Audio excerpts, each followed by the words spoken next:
ഫിലിമി പ്രസിലേക്ക് എല്ലാവർക്കും സ്വാഗതം.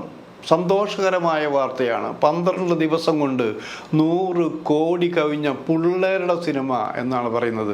പിള്ളേരുടെ സിനിമ എന്ന് പറഞ്ഞാൽ മഞ്ഞുമ്മൽ ബോയ്സ്. ഈ സിനിമ കണ്ട് ഈ സിനിമ 100 കോടി കവിഞ്ഞു എന്നറിഞ്ഞപ്പോൾ പല നിർമ്മാതാക്കളും ഞെട്ടിയിരിക്കുകയാണ്.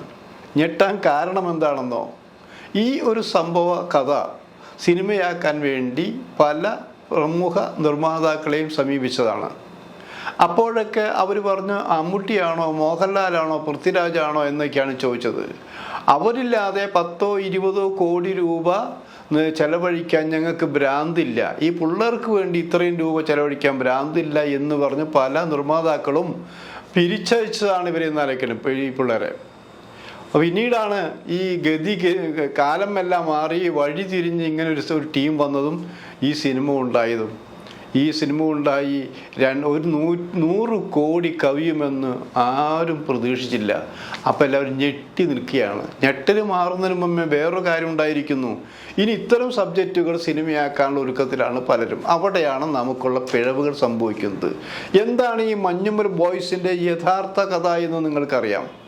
ഇത് രഹസ്യമായി വെച്ചൊരു സംഭവമാണ്. 2006 സംഭവമാണ്. പലരും നമ്മുടെ വീട്ടിൽ നിന്ന് പോകുന്ന കുട്ടികൾ, ചെറുപ്പക്കാരൊന്നും എവിടെ പോകുന്നു എന്തു ചെയ്യണമെന്ന് നമുക്കറിയില്ല.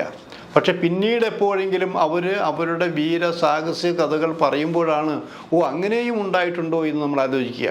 അപ്പോൾ ഈ സംഘം 2006 പോയ ഈ 11 പേരടങ്ങുന്ന ഈ സുഹൃത്ത് സംഘം പോയത് കൊടൈക്കനാലിലാണ്. വെറും യാത്ര, സുഖകരമായ യാത്ര. ആ യാത്രയിലാണെങ്കിൽ ഇവരിങ്ങനെ ഈ ഗുണ കേവ് കാണണമെന്നൊരാഗ്രഹം ഉണ്ടായത്. ഗുണ കേവ് എന്ന് കമലഹാസൻ്റെ സിനിമയ്ക്ക് വേണ്ടി നിർമ്മിച്ചൊരു ഗുഹയാണെന്ന് ആലോചിക്കണം. ആ കാണാൻ പോയത് അവിടുത്തെ വെച്ചാൽ അവിടെ പലരും വീണ് മരിച്ചിട്ടുണ്ട്. ഈ 10-15 പേരുടെ പേരാണ് പറയുന്നത്.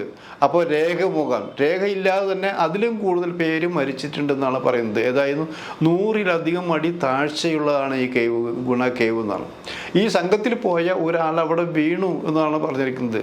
അവിടെ വീണാൽ മരണം സുനിശ്ചിതം. ആ മരണത്തിൽ നിന്നും തൻ്റെ സുഹൃത്തിനെ കഷ്ടപ്പെട്ട് ജീവൻ പണയം വെച്ച് രക്ഷപ്പെടുത്തിയ മറ്റൊരു സുഹൃത്ത്, അവർ രക്ഷപ്പെട്ടു പോകണമെങ്കിലും ഇത് രഹസ്യമായി വെക്കണമെന്ന് അവർ തീരുമാനിച്ചത്. ലോകം അറിയാൻ പാടില്ല, നാട്ടുകാരറിയാൻ പാടില്ല, വീട്ടുകാരറിയാൻ പാടില്ല. ഇത് രഹസ്യമാക്കി വെക്കണമെന്നാണ് തീരുമാനിച്ചത്.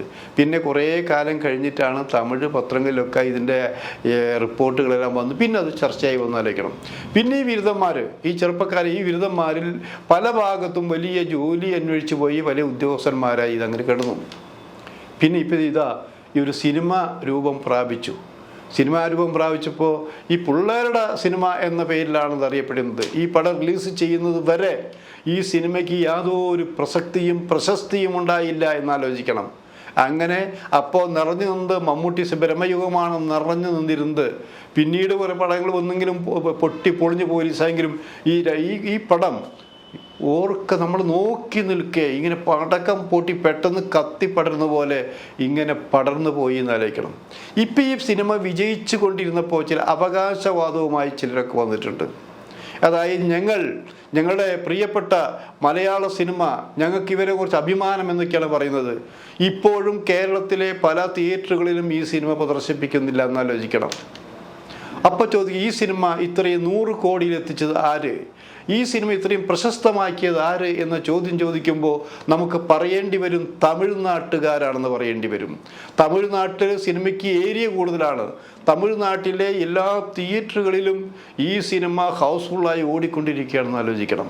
അവരാണ് ഈ സിനിമയെ പ്രിയപ്പെട്ടതാക്കി മാറ്റിയത്. അവരാണ് ഈ സിനിമയെ 100 കോടി കടത്തിയതെന്നാണ് പറഞ്ഞു കേൾക്കുന്നത്, കണക്കുകൾ സഹിതം ആലോചിക്കണം. അപ്പോൾ പിന്നെ നമ്മൾ മലയാളികളുടെ വീരവാദം എവിടെ പോയി എന്നാലോചിക്കണം. നമ്മൾ അങ്ങനെയൊക്കെ തന്നെയാണ് നമ്മുടെ കാര്യങ്ങൾ. നമ്മൾ അത് സൂപ്പർ സ്റ്റാറുകളുടെ സിനിമ കണ്ട് അത് വിജയിപ്പിക്കാൻ നോക്കും. അതിനിടയിൽ തെന്നിമാറിപ്പോകുന്ന ചില സിനിമകളുണ്ടെന്ന് ആലോചിക്കണം. ഇപ്പം സിനിമയുടെ ചരിത്രം എടുത്ത് നോക്കിയാൽ നമുക്കറിയാൻ പറ്റും. 2018 എന്നുള്ള സിനിമ ഇവിടെ ഇറങ്ങിയിട്ടുണ്ടായിരുന്നു. ഈ 2018 സിനിമ ഇറങ്ങുന്നതിന് ടൊവിനോയാണ് ശരിക്കും അതിൻ്റെ നായകൻ എന്ന് പറഞ്ഞ ആൾക്കാർ. അതോടൊപ്പം ലാല് തുടങ്ങിയവരെല്ലാവരും ഉണ്ടായിരുന്നെങ്കിലും ആ സിനിമയ്ക്ക് ഒരു പബ്ലിസിറ്റി ഉണ്ടായിരുന്നില്ല. ആ സിനിമ ഇതേ മഞ്ഞുമ്മലിനെ പോലെ ഭയങ്കര ഹിറ്റായി 100 കോടി കവിഞ്ഞില്ലേ. അപ്പോൾ വിരലിലെണ്ണാവുന്ന സിനിമകളാണ് സിനിമാ ചരിത്രം എടുത്തു നോക്കിയാൽ ബമ്പർ ഹിറ്റായി മാറിയത് പ്രേക്ഷകർ പിരിഞ്ഞും. പക്ഷേ ഈ ഒരു സിനിമ തമിഴ്നാട്ടുകാർ ഏറ്റെടുത്ത പോലെ മലയാള സിനിമയിൽ വേറൊരു സിനിമയെയും തമിഴ്നാട്ടുകാർ ഏറ്റെടുത്തിട്ടില്ല എന്നാലോചിക്കണം. കണ്ടിട്ടുണ്ടായിരിക്കാം, കാശ് കിട്ടിയിട്ടുണ്ടായിരിക്കാം, പക്ഷേ ഈ 10 ദിവസത്തിനുള്ളിൽ 100 കോടിയിലെത്തിക്കാൻ വേണ്ടി തമിഴ്നാട്ടിലെ പ്രേക്ഷകർ, തമിഴ് ആരാധകർ കാണിച്ച ഒരു സന്മനസ്, സിനിമയോടുള്ള ഒരു പ്രേമം ഇവിടെ ഉണ്ടായില്ല. അപ്പോൾ നിങ്ങൾ പറയുമായിരിക്കും ഞങ്ങൾ ഈ സിനിമ കണ്ടതാണ്, അതങ്ങനെ തമിഴ്നാട്ടിൽ ഓടാനും പ്രചരിപ്പിക്കാൻ കാരണം ഈ സിനിമയുടെ പകുതിയോളം ഷൂട്ടിംഗ് നടന്നത് തമിഴ്നാട്ടിലെ കൊടൈക്കനാലിലാണ്. മാത്രമല്ല അവൻ്റെ എല്ലാ രീതികളും, പോലീസാകട്ടെ അന്വേഷണമാകട്ടെ എല്ലാം തമിഴ് സ്റ്റൈലിലാണ്. ആ തമിഴ് സ്റ്റൈലിലായിരിക്കുമ്പോൾ 50-50 എന്ന് വേണമെങ്കിൽ നിങ്ങൾക്ക് പറയാം, പകുതി തമിഴ്നാടും പകുതി കേരളവും. അപ്പോൾ പിന്നെ തമിഴ്നാട്ടുകാർ ഈ സിനിമയെ രക്ഷപ്പെടുത്തിയില്ലെങ്കിലേ അത്ഭുതമുള്ളൂ. മാത്രമല്ല കമലഹാസൻ്റെ ഒരു പ്രത്യേക സ്വീകരണം, ആദരവ് ഇവർക്ക് കിട്ടിയെന്ന് ആലോചിക്കണം. കമലഹാസൻ്റെ സിനിമയിലെ ഒരു പാട്ടാണ് ഇതിൽ ചേർത്തിരിക്കുന്നത്. ആ സിനിമയിൽ പാട്ട് ഒരു പ്രണയരംഗമാണെങ്കിൽ ഈ പാട്ട് സുഹൃത്തുക്കളുടെ ഇത്രയും സുഹൃത്ത് ബന്ധം കവിഞ്ഞൊഴുകുന്ന, സ്നേഹം കവിഞ്ഞൊഴുകുന്ന രീതിയിലാണ് ഈ പാട്ട് ഇതിലെ ചേർത്തിരിക്കണം. അപ്പോൾ ആ പാട്ടിൻ്റെ പ്രത്യേകിച്ച് കമലഹാസൻ അവർ സ്വീകരിച്ചു. ആ പാട്ട് അവിടെ തമിഴ്നാട്ടിൽ ബമ്പർ ഹിറ്റായിരുന്നു. അത് പുതിയ രീതിയിൽ കാണാൻ കഴിച്ചു. മാത്രമല്ല ഈ സുഹൃത്ത് തമ്മിലുള്ള ബന്ധം തകർന്നു പോവുകയല്ല, ഓരോ ദിവസവും വർദ്ധിച്ചു കൊണ്ടിരിക്കും. ഇങ്ങനെയായിരിക്കണം സുഹൃത്ത് ബന്ധം. സ്വന്തം ജീവൻ പണയം വെച്ച് തൻ്റെ സുഹൃത്തിനെ രക്ഷപ്പെടുത്താൻ നോക്കിയ ആ മനസ്സുണ്ടല്ലോ, അത് അങ്ങനെയാണ് പലർക്കും വേണ്ടത് എന്ന് തെളിയിക്കുന്ന ചിത്രം. പ്രത്യേകിച്ച് തമിഴ്നാട് അങ്ങനത്തെയാണ്. തമിഴ്നാട്ടിൽ ഒരു കാര്യം അവർക്ക് ഇഷ്ടപ്പെട്ട് കഴിഞ്ഞാൽ അവർ ജീവൻ കൊടുക്കുന്ന രീതിയിലാണ് എല്ലാ കാര്യങ്ങളും ചെയ്തത്. പ്രത്യേകിച്ച് സിനിമ ഭ്രാന്തന്മാരെന്നാണ് അവരെ കുറിച്ച് പറയാറ്. ഭ്രാന്തന്മാരെന്നുള്ളത് നല്ല അർത്ഥത്തിലാണ്, അതൊരു മാഡ് മാൻ എന്ന അർത്ഥത്തിൽ എടുക്കാനും പാടില്ല. അപ്പോൾ അത്രയും സിനിമയ്ക്ക് വേണ്ടി ഭ്രാന്ത് എന്ന് പറഞ്ഞാൽ കുടുംബസഹേതം, സ്ത്രീകളും കുട്ടികളും ഒരു ഭാഗത്ത് പോകുമ്പോൾ പുരുഷന്മാർ വേറെ ഭാഗത്ത് പോകുന്നു, പിന്നെ ഒരുമിച്ച് പോകുന്നു. ഒരു സിനിമ തന്നെ അവർ പല പ്രാവശ്യം കാണുന്നു എന്നുള്ളതാണ്. ആദ്യകാലത്തെ തമിഴ് സിനിമകളെല്ലാം എടുത്തു നോക്കുമ്പോൾ ഓരോരുത്തരും എത്രയോ പ്രാവശ്യം കണ്ടിട്ടുണ്ട്. അങ്ങനെ പല പ്രാവശ്യം കണ്ട് സൂപ്പർ ഹിറ്റാക്കി മാറ്റിയ സിനിമയാണ് മഞ്ഞുമ്മൽ ബോയ്സ് എന്ന് ആലോചിക്കണം. ഇപ്പോൾ നമ്മൾ അവകാശപ്പെടുന്നു അതെ മലയാളത്തിൻ്റെ പ്രിയ സിനിമയാണ്.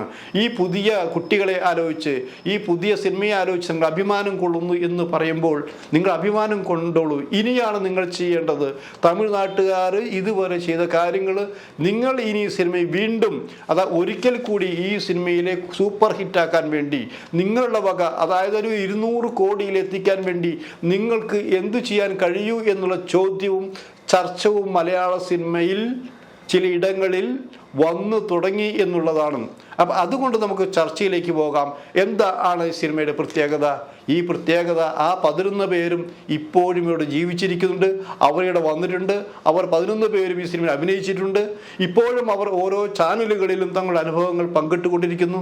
അതുതന്നെയാണ് ഈ സിനിമയുടെ പ്രത്യേകത. ജീവിച്ചിരിക്കുന്നവരും അഭിനേതാക്കളും ഒരുമിച്ച് മുഖാമുഖം കണ്ടുമുട്ടിയ രംഗങ്ങൾ.